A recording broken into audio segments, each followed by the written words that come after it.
nayanig sila. Yan ang katotohanan dyan. Ako, kahit ano pang basa mo dyan. Pero ang katotohanan, talagang umatras sila. Takot sila. Oh, anyari.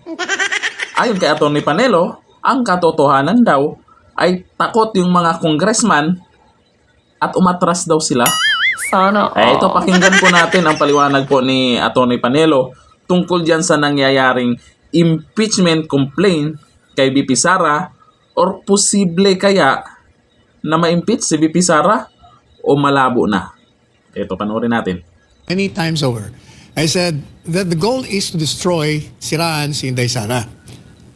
Siraan at tanggalin sa presidential derby sa 2028. Kaya sinabi ko, since yan ang goal, pinailan ng impeachment.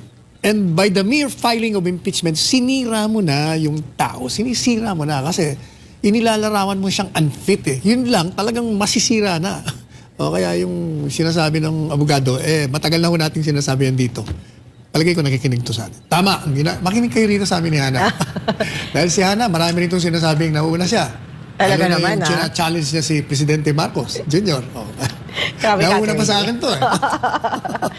Well, nagkatanong naman ako kahapon if we have a leader in this country. Anyway, Wala balikan pa sagot? natin. Wala naman po. Wala pa.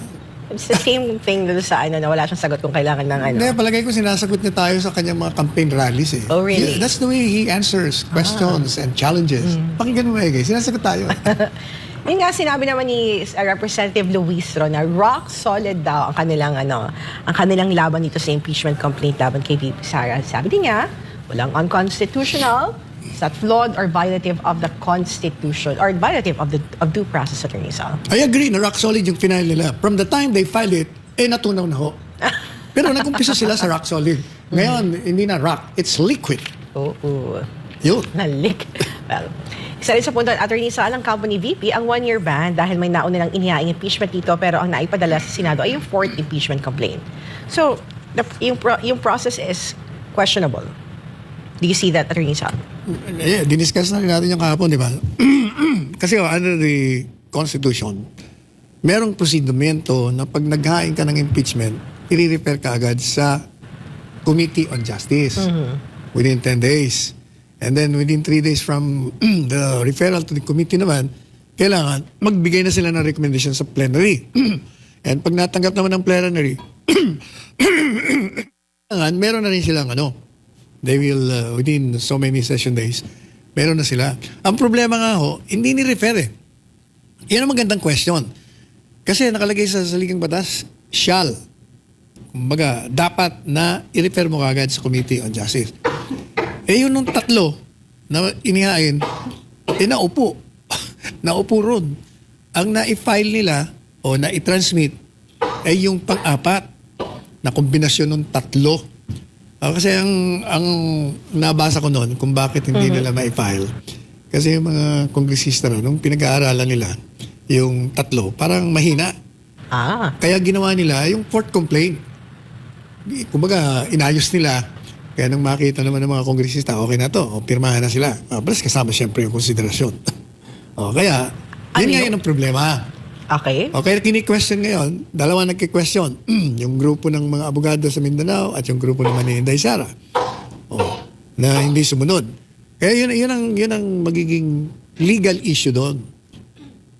Pero, ako, gaya ng uulitin ko na naman, talagang dinelay ng mga naghain ng impeachment at ng gustong sirain siya at tanggalin sa Panguluhan at ikulong pa nga yung impeachment process. Kasi nga ho, nayanig sila. Yan ang katotohanan dyan. Ako, kahit ano pang basa mo dyan. Yung mga legal argumentation na lang yan. Ano na lang yan? Kung baga, yan ang tinatawag na academic polemics. Calisthenics. Ano lang ho yan. Pero ang katotohanan, talagang umatras sila. Takot sila. Talagang dapat naman sila matakot. Nagagalit ng taong bayan. Alam niyo, pag hindi ho kayo, pag hindi nyo naayos yan, yung ginawang 1.8 million plus another million na rally, madadagdagan niya. Bigyan nila ng rason yung taong bayan para magalit. Correct. Hindi lang rason, nakagalit na nga eh. Lalo niyang iniinis eh. Exactly. So, sabi naman kasi, Attorney Sal, kung dapat bang aksyonin agad ng Senado yung articles of impeachment na naipadala sa kanila kahit walang sesyon, ipinuto daw ng ilan. Ito yung Section 3 ng Article 11 ng Saligang Batas kung saan sinasabi dito, sa 1987 Constitution, Article 11.4, in case the verified complaint of resolution of impeachment is filed by at least one-third of all the members of the House, the same shall constitute the articles of impeachment, and trial by the Senate shall forthwith proceed. At yung salitang forthwith, Attorney Sal, na marami po siya interpretation, Attorney Sal, kung paano ba daw i-implement ang forthwith. Nasa Korte Suprema yan. Kasi ang Korte Suprema, sila binigyan ng kapangyarihan ng saligang batas na mag-interpret. Sila magsasabi kung ano ibig sabihin ng forthwith. Ibig sabihin ng forthwith, agad-agad? O agad? Alam mo, may yung sinasabi nila, ang interpretasyon daw ay agad. Yun ang narinig ko Sabi ng isang justice, ang sabi, ang translation sa official wikang Pilipino ng saligang batas, anong tawag doon? Ituloy na yung, yung trial ay agad.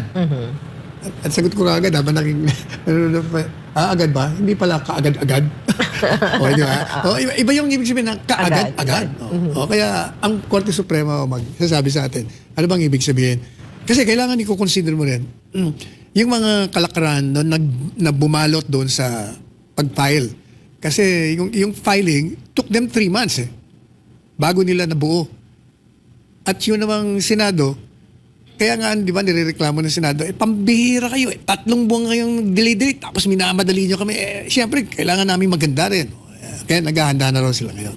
At yung siya kasama sa consideration ng mga justices, Attorney Sal, yung sitwasyon ngayon sa Senado. Kaya hindi nila ma-actionan agad.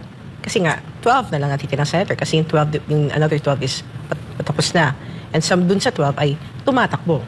Pwede rin sabihin nila yan. 12 na lang kami. Tumatakbo yung 12.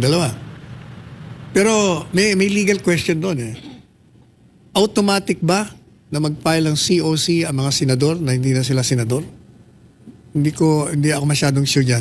Kasi ang alam ko yung mga local ang automatic. Yes. Pero baka yung national hindi. Kasi di ba yung term ng senator mag-end naman talaga ng June 6 years sila ng June 30. Tama ba? Kasi may specific naman sa mga senators. Unlike doon sa local baka polls. pwede pa sila. Kaya hindi ba sabi, convene nyo na, break lang naman kayo. Nag-break lang kayo. Hindi pa naman tapos ang... Some of the senators na tumatakbo, para hindi fair sa side namin. Yung mga kalaban namin, nag-iikot na kami. nga naman. Magta-trial kami. Saan ang fairness na supporto nila? Yan ang maganda. So, yun yung mga consideration na titingin ngayon ng Korte Suprema. Maliban pa sabihin niya siguro may interpretation nila doon sa forfeit, but sa situation ngayon ng iniming naman kasi ng panahon ng eleksyon ng impeachment, Attorney Sal. Pero sa akin, hulab-balulat yung mga katwiran na yan Ang katotohanan dyan, natakot kayo. Nayanig talaga kayo, kaya hindi nyo matuloy-tuloy yung impeachment na yan Sa isang impeachment forum naman, Attorney Sal, sinabi ni dating Senador Franklin Drilon na kailangan magpatawag ng special session ng Pangulong Marcos kung talagang gustong ma-action ito agad. Hindi daw dahilan ng eleksyon para hindi magkaroon ng special session.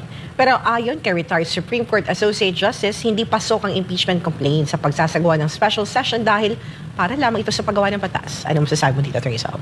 Well, as I said many times over, there are as many opinions as there are lawyers. Kung ano ang bilang ng mga abogado, yun din ang bilang ng kanilang mga opinion. But this particular question, mas maganda ang katwiran na yung kay Justice, na yung pagpasa ng batas will not apply doon sa impeachment trial. Kasi nga, constituent power yun Kumbaga hiwalay. Pwede mong sundin yung pagpasa ng batas, pero hindi mo pwedeng i-apply dito sa impeachment. So, hindi pwedeng makompel ng executive yung legislative na action na bilisan to. Sabihin na kailang urgent to. Hindi katulad ng mga panukalang batas na pwedeng sabihin ng ehekutibo na may urgency ang itong mga panukalang batas ito. Saka sa tingin ko, ang Korte Suprema, yung sa Mandamos, it will not require the impeachment court to convene. Palagay ko, i-respeto nila yan. Kasi siyempre, kung ikaw rin naman nasa Senado, gusto mo rin, ready ka. Ba't ka mag-uumpisa Hindi pa kami handa O, di ba? But, magiging landmark to na ruling ng Supreme Court, if ever, Attorney Sal. Palagi naman landmark. Basta ruling ng Korte Suprema, landmark. Pero ulitin ko ulitin ko, naku, latong yan Ang katotohanan dyan, natakot silang lahat sa pag ginawa nila ang impeachment. Maniwala kayo, may reaction dyan pag tinuloy nila.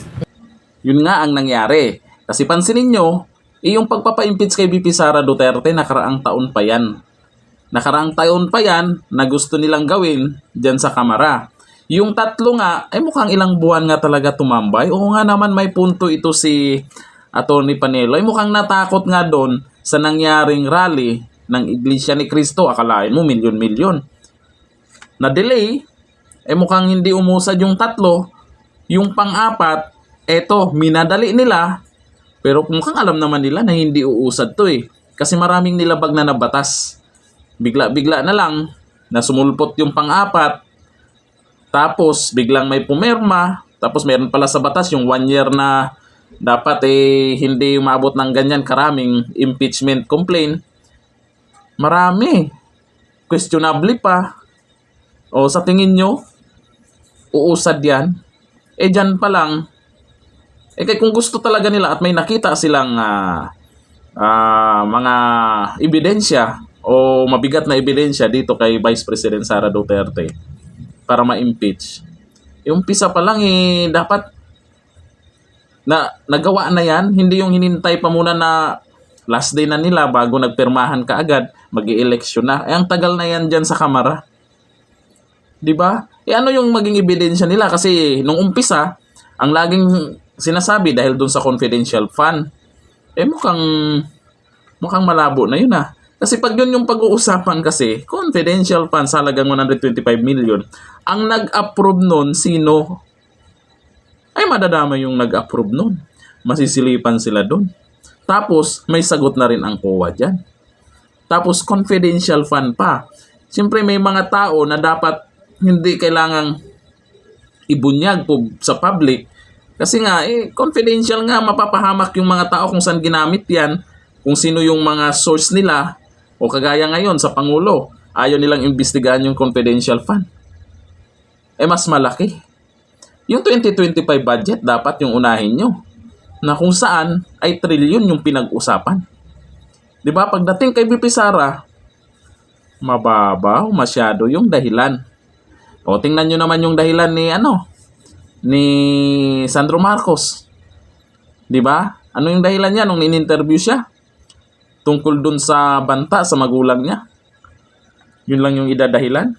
Ipa-impeach nyo yung tao na binoto ng milyon-milyon. Ilan lang kayo magdesisyon? Kaya malabo. Gusto lang talaga ito si VP Sara na siraan. Kasi Duterte nga.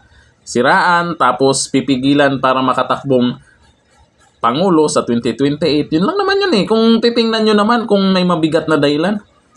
Wala eh. Malabnaw.